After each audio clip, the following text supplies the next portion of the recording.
Namaskar, hello and a very warm welcome to this special episode, this series of ours where we discuss the journey of a national ICT awardee teacher. Central Institute of Educational Technology NCRT brings you this series. My name is Tanvi Khurana and we are going to discuss the journey. How did this journey begin? What were the most important things? What were the challenges? And how is the feeling once a teacher receives this most prestigious ICT award? There are a lot of questions in my mind. If you also have certain queries, if you are also aiming for this award, and you want to know certain advices, some suggestions, please raise your questions. You can either call us on our number, which is 8800440559, or you can mail us. The email ID would be training.helpdesk@ciet.nic.in.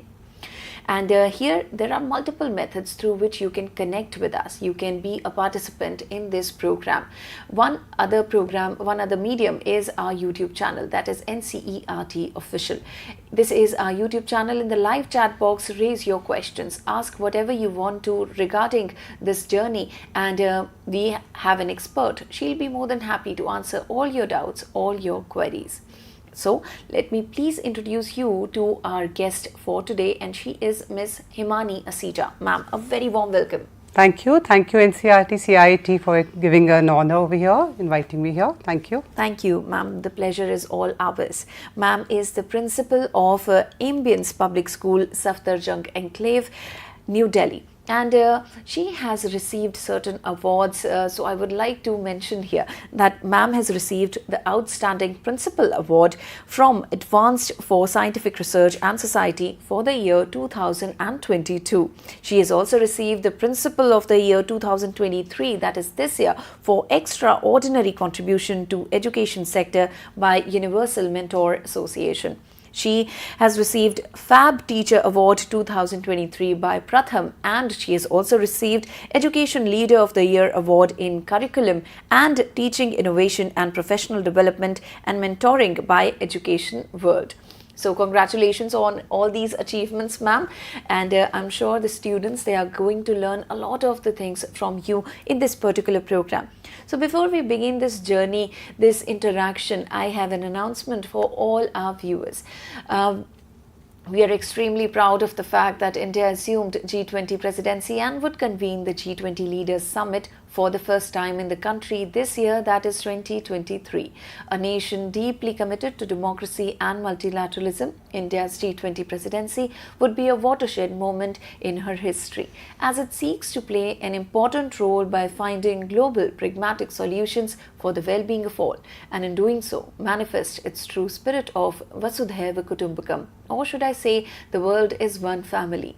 Vasudhaiva Kutumbakam also translates to one earth, one family, one future, and that is exactly the theme of this year's India's G20 presidency. Let me just tell you that you're watching us on eVIDYA channel number 6 to channel number 12, and till 5 o'clock this conversation is going to stay here. So let's begin this conversation, and to begin with, because we're talking about ma'am's journey here, ma'am, we would like to ask you that how did this journey begin? In which year, and what motivated you towards this road?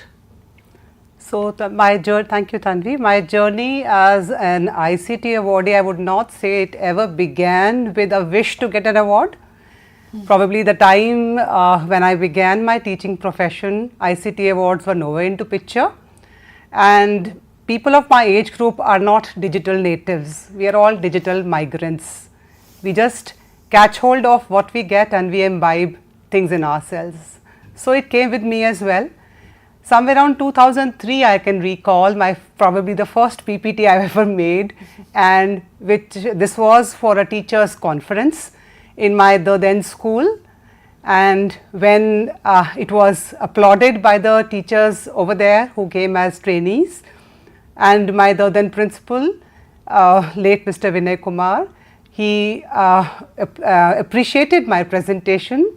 That was a motivation for me to for my contributions towards ICT, because he was a person who wanted to develop lessons using ICT, and that was the time when ICT was not very prevalent.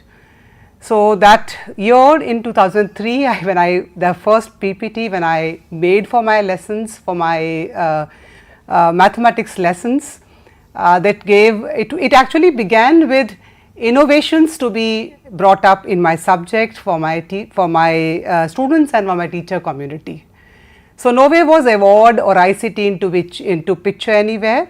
It was innovations and my will to contribute my bits and tips and bits into my teaching community and my students. Okay, that's great to know, ma'am. 2003, that means somewhere around 2 decades ago. That's right. So we have come this far, and we would like to ask you that in which particular year did you receive this award? So this award was given to me in 2013 for 2012 by Honorable Prime Minister, then President of India, late Dr. Pranab Mukherjee. Okay, so shall we begin learning, understanding more about your journey, about your challenges, and what all projects were there in your journey that took you towards this award? So as I just mentioned, it never began with an award. It never had a thought of an award when I began working on it. With innovations and an idea that the myth of mathematics being divorced from real life, I wanted to break that for my students. So any abstract topic which probably would be difficult for children to understand with chalk and talk method or with the books, it came easily to them with the use of ICT. So gradually ICT came into my lessons, again unintentionally but gradually. It initially in fact began with hands-on models and maybe some activities, but gradually the shift took over to the ICT. Okay. So with the help of the presentation, would you like to explain certain things to our viewers, ma'am? Yes, sure. So this is the first professional achievement which I had in my professional life. This was back in 2004 when I received this award from NCERT in All India Competition of Innovative Practices and Experiments for School Teachers and Teacher Educators. So this was a paper which was written on innovations in maths through MATLAB. Again, MATLAB was a very, very new concept at that time. And this paper was the base, or maybe I can say I even was working on this earlier as well when I was one of the key members of setting up MATLAB in my school. And with all those things comprehended together, this award came into picture.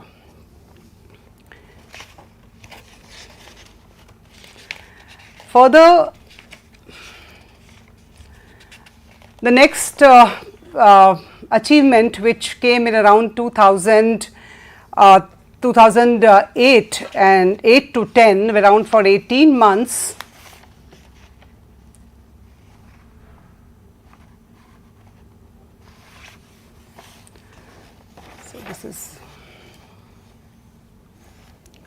so I was a recipient of the Monbuka Kakusho Scholarship for in-service teachers by the Ministry of Education, Japan.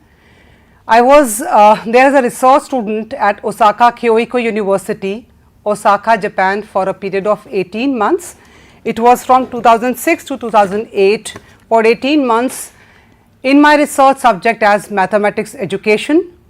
The topic of study was use of technology in the teaching of calculus, and my academic advisor Professor Tomoko Yanagimoto in Osaka Kyoito University, Osaka, Japan.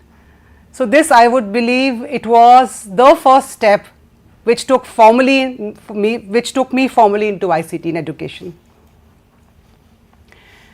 As for my professional achievements, as a mentor to my students, I began my mentorship with my students working with the CBSE science exhibition when I mentored them into a research project, the first one, which was in the year 2009. This research project was titled as Mathematical Modeling in the Treatment of Cancer, and this was a national level winner to the regional level.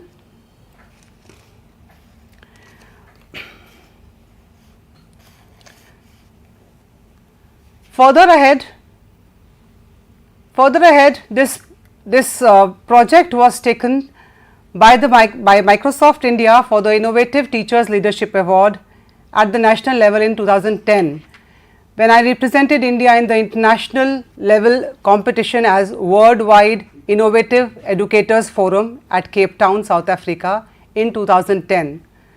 This project was adjudged as the country winner over there. In 2011, this was selected globally as by the Microsoft USA as one of the 50 innovative teachers to participate in Partners in Learning Institute at Washington. This program aims at integrating the use of technology in education.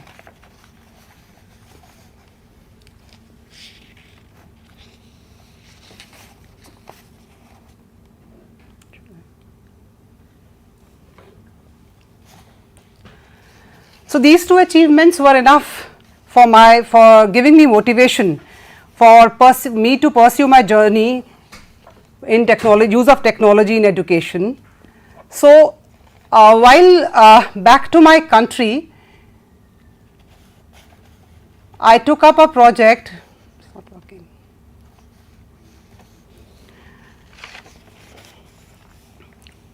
So in 2009, with a team of my students, when I had worked with the mathematical modeling in diagnosis of cancer, this was a non-curricular project which was based on curricular and non-curricular concepts. The initial part when it talked about was based on simple concepts of area and perimeter, but the latter hypothesis which was developed later, it came with the more non-curricular concepts like fractal dimension. Now this is a non-curricular concept wherein children used intensively technology to find out the fractal dimensions and prove the hypothesis to be true.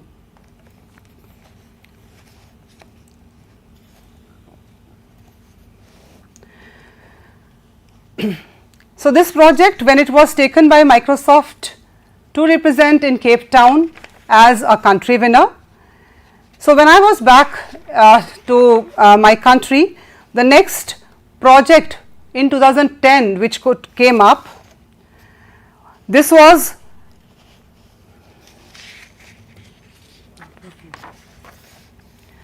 this project which was taken up in 2010 when I started working with my students on a project called Simply Fly, which was a presentation on optimization in aviation industry, and this was also a national level winner and was also chosen by the reputed Jawaharlal Nehru Science Exhibition for Children.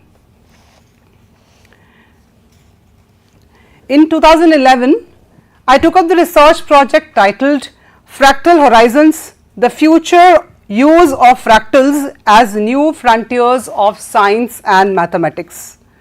This was again a national level winner and was chosen for the Jawaharlal Nehru Science Exhibition for Children and was further chosen by NCERT and CBSE to participate in the 99th Indian Science Congress.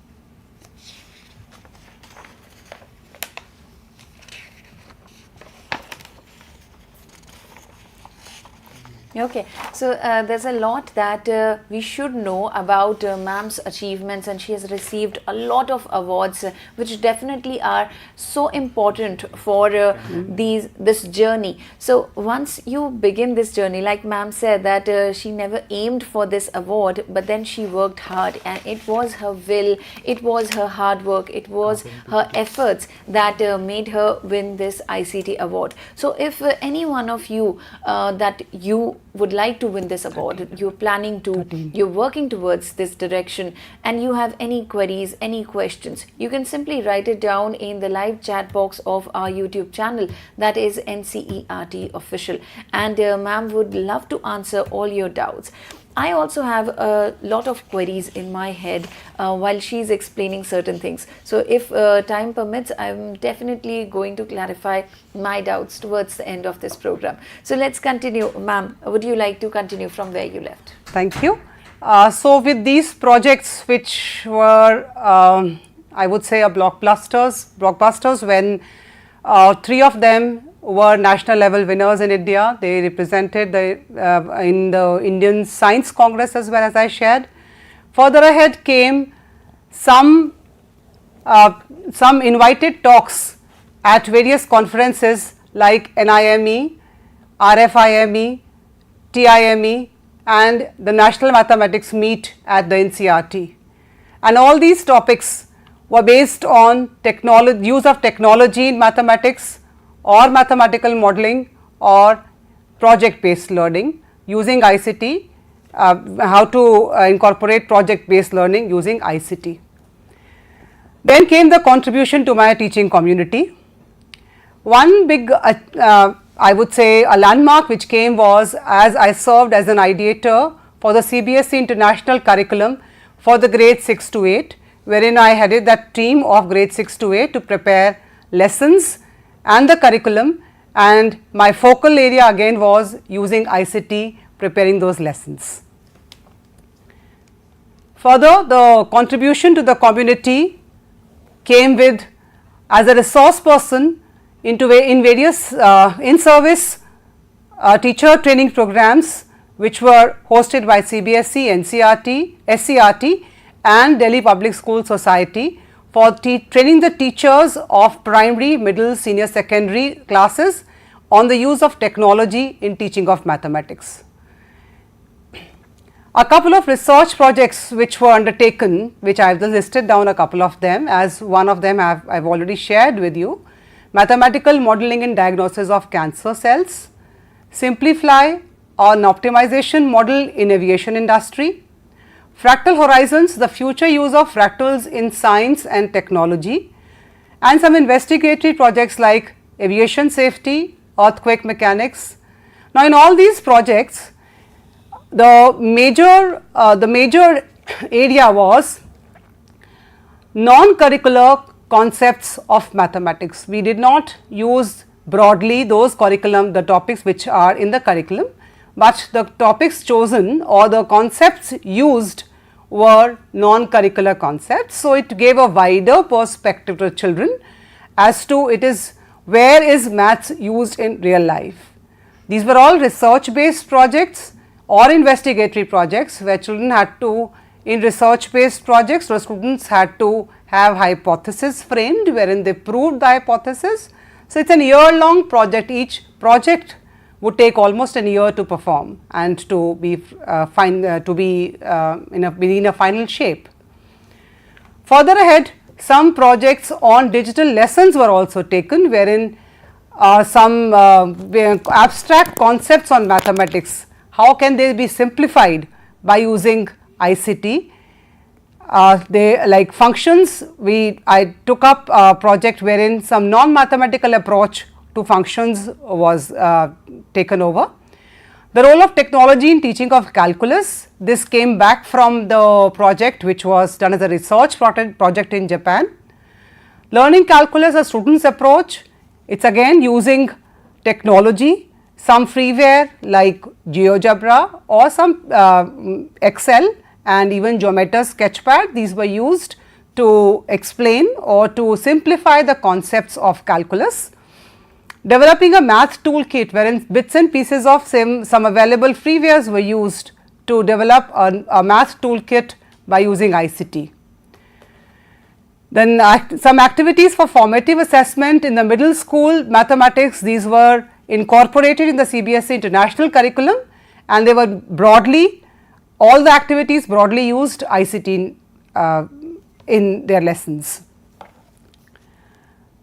So, if we would like to go through the models, let's have a quick review of what the modeling or the projects talked about. So, on the screen here we have the first project I talked about, that is mathematical modeling in the diagnosis of cancer. So, this was basically began with the holiday homework which was given to the students of middle school age group on fractals. Fractals, the curriculum does not even have the definition of fractals, it is absolutely a new term. The children have to explore, find out what are fractals with basic information being given to them. So, they initially had to construct, analyze the Koch snowflake and the Sierpinski's carpet. These are two fractal names, and they were supposed to draw these fractals till stage 4 and derive a relationship between the perimeters and their areas at different stages and generalize the result to an nth stage. Now, when we talk about generalization to the nth stage, we are talking about the curriculum. But when I say its fractals as Koch snowflake or Sierpinski's carpet, they are non-curricular topics. So, embedding these two as a curricular and a non-curricular topic is what this project has the baseline as. Following the iterations, the perimeter and the area are enclosed as the table displays. So, first iteration we have the perimeter of the triangle and the area enclosed. This is what has been a broad picture of a generalized concept. So, if we closely observe, of those who are of the mathematics background will observe that this forms a geometric progression. This generalization of area and perimeters becomes now a curriculum topic. So, when we generalize it to the nth stage, it would be the perimeter forms a geometric progression with a common ratio as 4/3, which being greater than 1, and the series becomes the sequence becomes 3x, 4x, 16x/3 and so on and so forth. And the nth term as depicted in on the screen is 3x into 4/3 to the power of n minus 1, which increases infinitely as n increases infinitely. So, the conclusion here is that the perimeter of a polygon would approach infinity as the stage would approach infinity. Again, those who are aware of geometric progression can make out that when the common ratio is more than 1, the sum of an infinite geometric progression would be infinite. So, the conclusion that the perimeter would be approaching infinity as the stage approaches infinity. Then we talk about the area enclosed by the same polygon. So, area enclosed again is given by a geometric progression, now with a common ratio as 4/9, which is less than 1. So, when we find the sum of this geometric progression, which is given by the mathematical formula in the maths curriculum, it becomes 8/5 times the area of the original polygon or the original triangle, which is a finite value. So, conclusion here becomes that the area enclosed by the polygon is finite even when the value of n approaches infinity. So, this forms the base of the first hypothesis of this project. So, the ratio of the perimeter squared and area would increases infinitely as the number of sides of the polygon increases infinitely. So, now comes the formal hypothesis for mathematical modeling in the diagnosis of cancer project. The first hypothesis, which was I should say a baby step towards the final project, it said cancer cells follow the fractal figure, the Koch snowflake, and the hypothesis is the ratio of the square of perimeter and the area of a normal cell is least and that of the cell in the advanced stage is maximum, and this ratio keeps on increasing when the stage of malignancy increases. This is the picture of a snapshot of the cancer cell, wherein the perimeter, area and ratio have been found out, and one more snapshot of a malignant cell. So, further ahead, one more snapshot of a malignant cell. So, malignancy increases just when you observe that the ratio of perimeter, square and area would, this picture has the perimeter square upon area ratio less than the other one, which is more malignant, and as the malignancy stage increases, the ratio will also increase. So, hypothesis 1 was the baby step, as I said, which went to the CBSE competition, and the hypothesis 1 was the national level winner there. Hypothesis 2 came into picture further ahead when this project went to the international level. So, the fractal dimension came into picture here. The fractal dimension of the normal cell. So, hypothesis 1 we had taken fractals, but not the dimensions. Hypothesis 2 we took up fractal dimensions. So, fractal dimension of a normal cell is minimum and it increases as the stage advances. So, higher the stage of malignancy, higher is the fractal dimension. A few snapshots of the second hypothesis where we have found the fractal dimension. Fractal dimension is found, this is Graphmatica being used for finding fractal dimensions. So, this is the normal cell with 1.025 as the fractal dimension. If we move ahead to more malignant advanced stage 1 and further ahead advanced stage 2, this is the fractal dimension of advanced stage 1 as 1.4 as fractal dimension. So, when it keeps on increasing, the fractal dimension keeps on increasing as the advanced stage increases. So, obviously one question arises, research project is done, but where was ICT being used here? So, a couple of points here on the screen, where was ICT useful to all of us? Of course, as a protocol, the labs do not give us pictures of malignant cells. So, ICT of course came to our rescue to provide us with the images which were available online. So, we obtained the images of the cancer cells online. Then of course, we used various software like Geometer Sketchpad or GeoGebra to find out and Excel and Graphmatica to find out perimeter square upon area ratio as well as the fractal dimensions.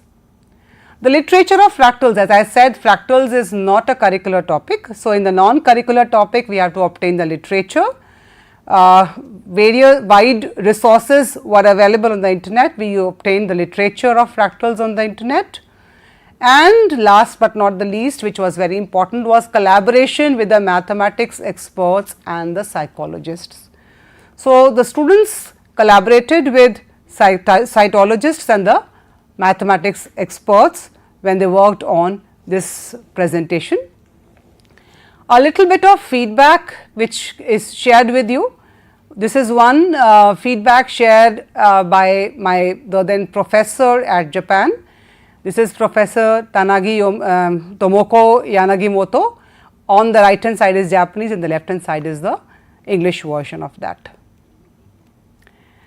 Then came a feedback from the doctor, the people who are working in this field of cytology, and one more from the doctor, and a couple of responses from the students when they were working on the presentation, the project.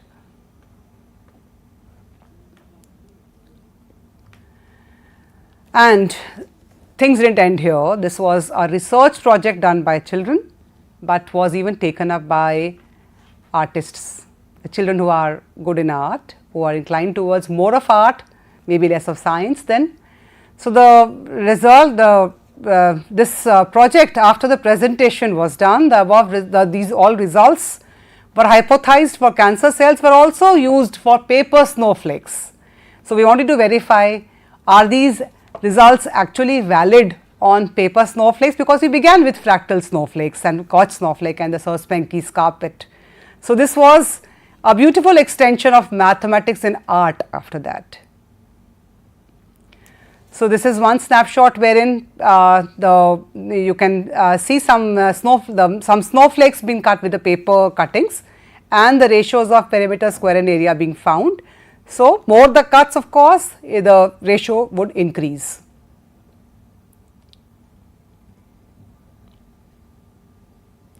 So, this is how this project went about. So, this becomes more the number of cuts if you observe here, the ratios would keep on increasing.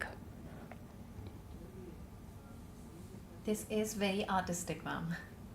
So, this is what children basically find find it more attractive. It's not just science, it is math, science and art all together. Yes. So, where and how to embed things in the curriculum, that's the teacher's job actually. So, that's what we are for. And you did a great job, there's no doubt in that. Thank you. And my children did it actually. Okay. So, ma'am, there are the list of the projects that you mentioned that is quite long, and we understood that these are really important projects, and the hypothesis, you came after that. So, how much time did you take to work on one single project? Let's say the cancer cell projects. So, as I just mentioned, each project would take almost full 1 year to work on, because it's an intensive project. First of all, exploring the idea. The teacher has to first go to the literature herself first, because before you involve the children, you should be well versed with what we are trying to do. And then the children come into picture, wherein they have to research, they have to contribute their own bits and pieces, they have to collaborate with people and come to the final results after that. Absolutely. And ma'am, you mentioned cytologists Yes. in one of the slides. Would you Right. like to tell us who they are? So, those doctors who work on the cancer cells, cancer experts, I would say. Oncologists, of course, are cancer experts as surgeons, but cytologists are those the people who work on human cells, do research work on cancer cells. Okay. Once you came up with the idea, how confident were you that you want to explore this idea, or did you have the feeling that it is dicey and I won't be able to do it? So, it just went on. It was, as I shared with you, ICT award was over into picture at that time. I had no clues about the awards, it never existed that time.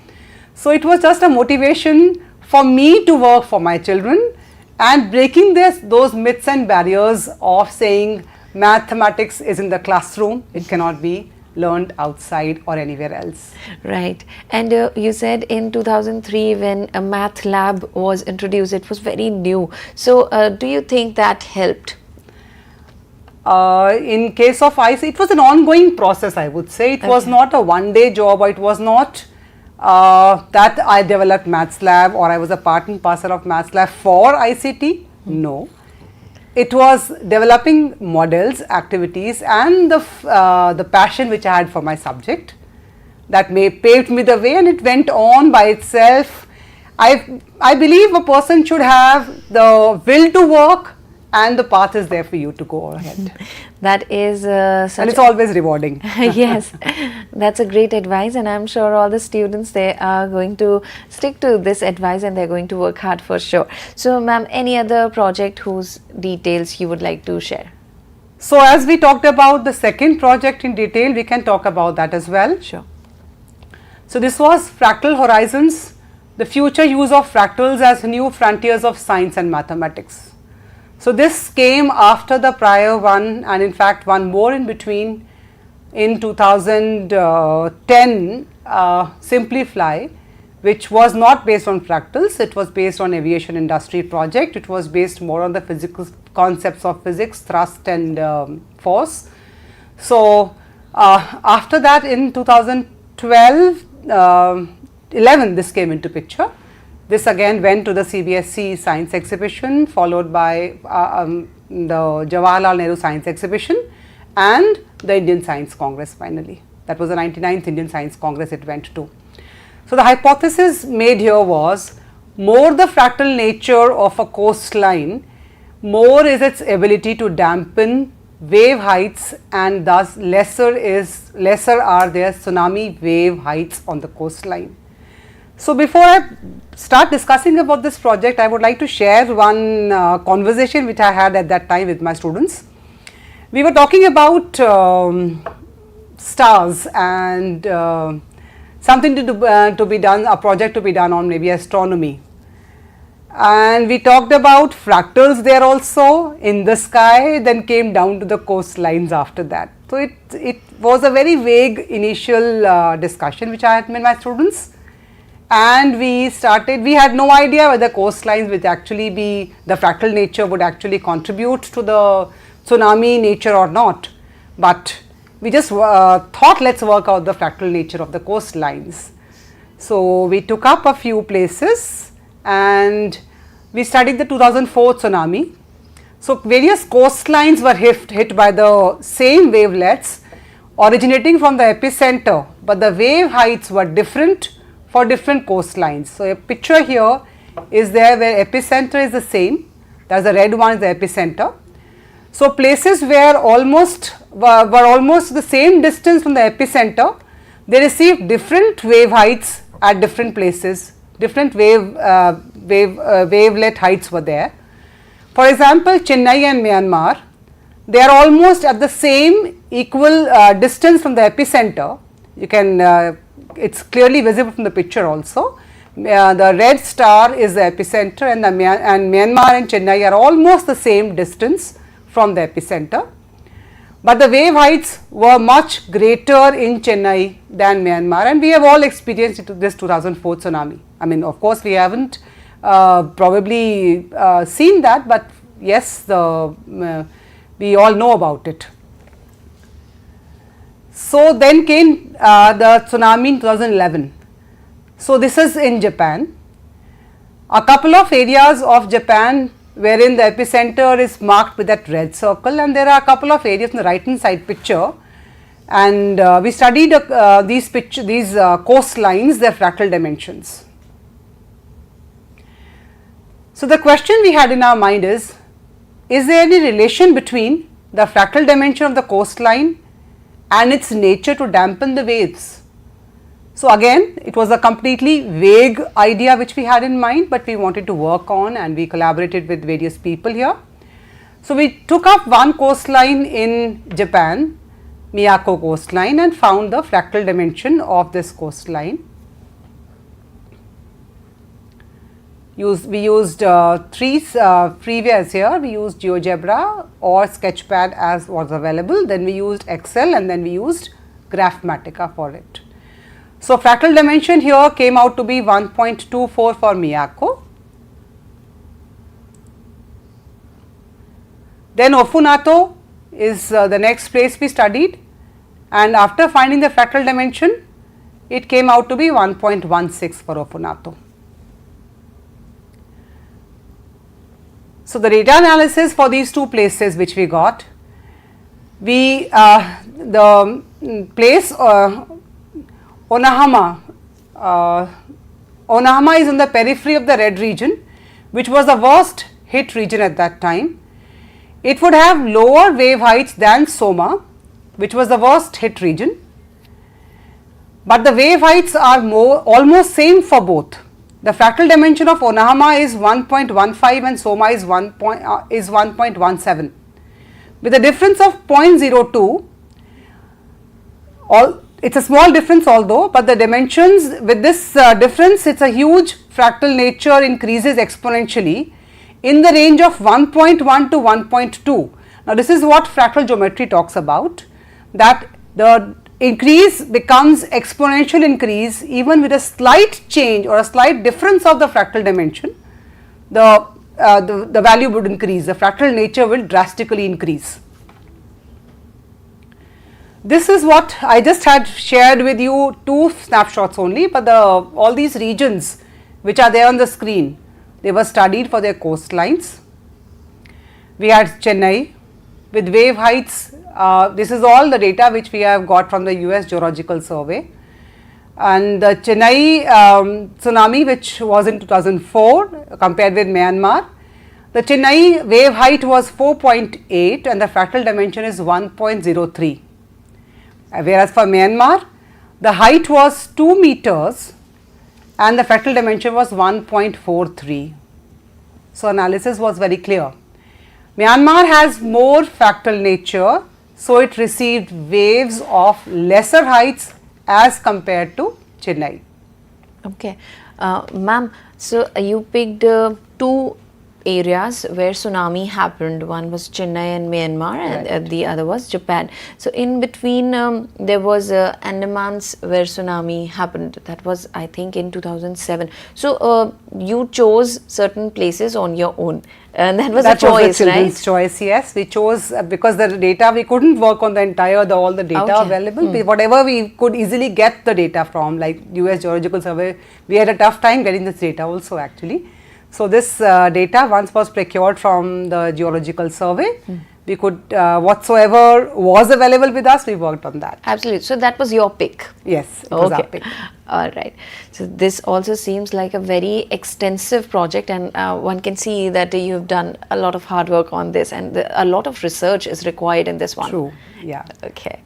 So, if I just go back to the 2011 tsunami, again we have a couple of 4 regions we had studied, wherein the wave heights were 11 to 13 meters, 8 to 10 meters, and so on and so forth. And compare on the right hand side of this data, we have the fractal dimensions.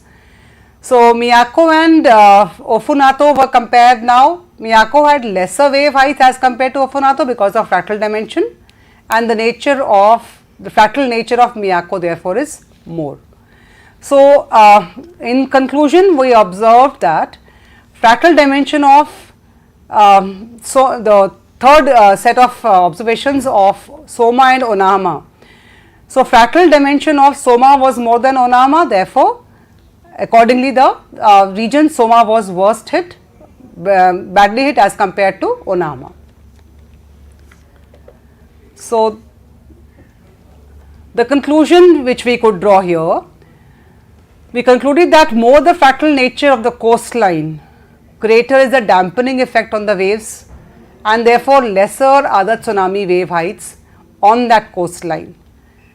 That is, if 2 coastlines are almost at the same distance from the epicenter of tsunami, they would receive waves from the same wavelet, but the coastline which has a larger fractal nature will have lesser wave heights.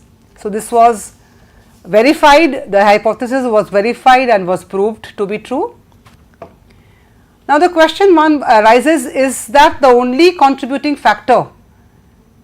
Is the fractal dimension the only contributing factor? Because this again the question came from the children only. Is there anything else which governs the heights of the heights of the wave?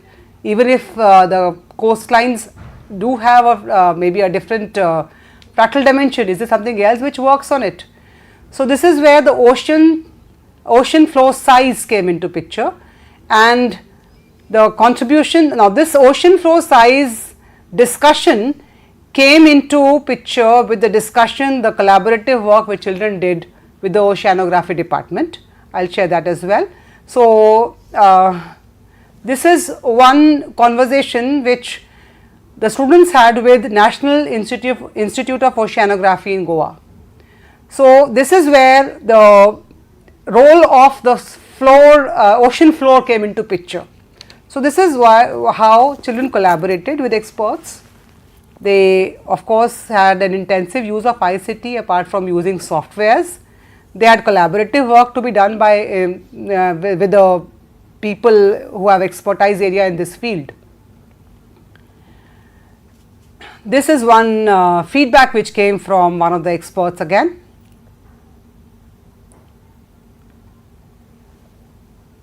So, these are 2 projects which we worked intensively, and a couple of more which we have talked about.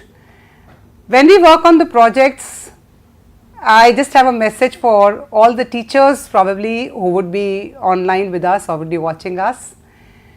It is not the idea of working for an award or a fruit to be reaped. Is the process, the journey which is important. Absolutely. Thank you. Thank you so much, ma'am. And for both the projects, we can see that ICT really helped your projects. We can say that, right? Sure, for sure. Okay. And because you have worked so hard, is there any new project that you would like to work on, any idea that excites you, or any future, any vision of yours you would like to share with our children? After my teaching journey, I took over as a principal at Ambience Public School, Safdarjung Enclave. So now it becomes a holistic, it's not just mathematics as my forte area now, it has to be the whole school which has to be into picture. Yes, I would of course like to, or I am working on integrating technology with education. And my school of course is completely into the use of, with the use of ICT in education. We are all into it, my teachers are all into it. With all my classrooms as technology integrated classrooms, my lessons being shared with my parents online. We are using OneNote in fact to be for the lessons, the classrooms to be shared almost live with them. All the work is being shared with them. So this is one step towards holistically how I use ICT into my school or into my beyond my subject. Okay. So the cross curricular links, of course, when we have different subjects, they can't be taught diverse to each other. So we took up some pilot projects and been taking up in every class. This last year we had one, of course, wherein we had computer science classes integrated with different subjects, wherein no segregation is being done in the syllabus, but some topics have been picked up where they put them together into one defined framework. Okay, so thank you so much, ma'am, and it was an inspiration. Even while I'm talking to you, I can see that you have that will. You want to do certain things for the masses, for the children, and I'm sure that your children, they are lucky to have you as your principal, thank as their so principal. Much. Thank you. Ma'am, just one thing that crossed my mind was that the projects you have done, that's some the grave work that you have done, and were there any challenges, were there any the moments where you thought that this is going difficult, and also about your work, when it comes to the work, was it an individual work or there was some team involved and everyone was supportive, or did you get any negative environment around you as well? So every achievement comes with the thorns, I would say. Yes. So yes, my team of my students was there with me. We worked relentlessly on all the projects, day and night. We worked on, because these concepts were new for them. So when they worked on these concepts, these sometimes doing and undoing happened. As I shared with you, we began with working on astronomy and moved on to the coastlines. So it was doing, undoing and redoing kinds of a thing, but yes, the children were very supportive and we all worked as a team. Okay, great. Thank you. Thank you so much, ma'am, once again for being with us. It was a pleasure having you. Thank you for letting us know about your achievements, about how one can do it if they want to. Thank you so much. Thank you. Thank you so much. Thank you.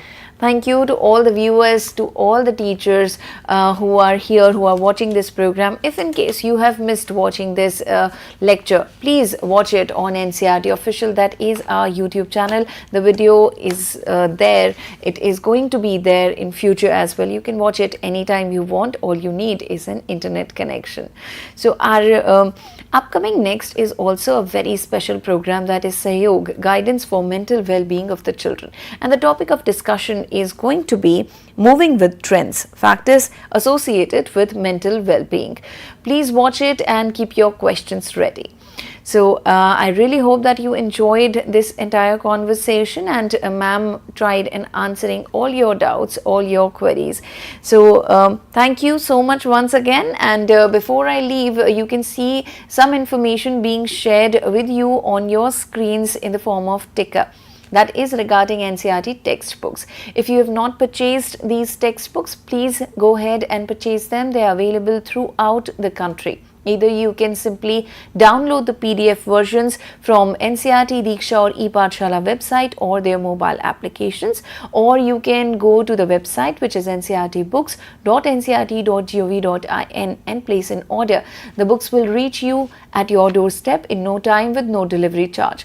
And the third option is you can directly go to the sales counter. They're open from 9:30 to 6 p.m. and they're located in New Delhi, Bengaluru, Ahmedabad, Kolkata and Guwahati. So I really hope that you're going to purchase these books really soon. Have a great day ahead. My name is Tanvi Khurana and I'll take a leave of you. Namaskar.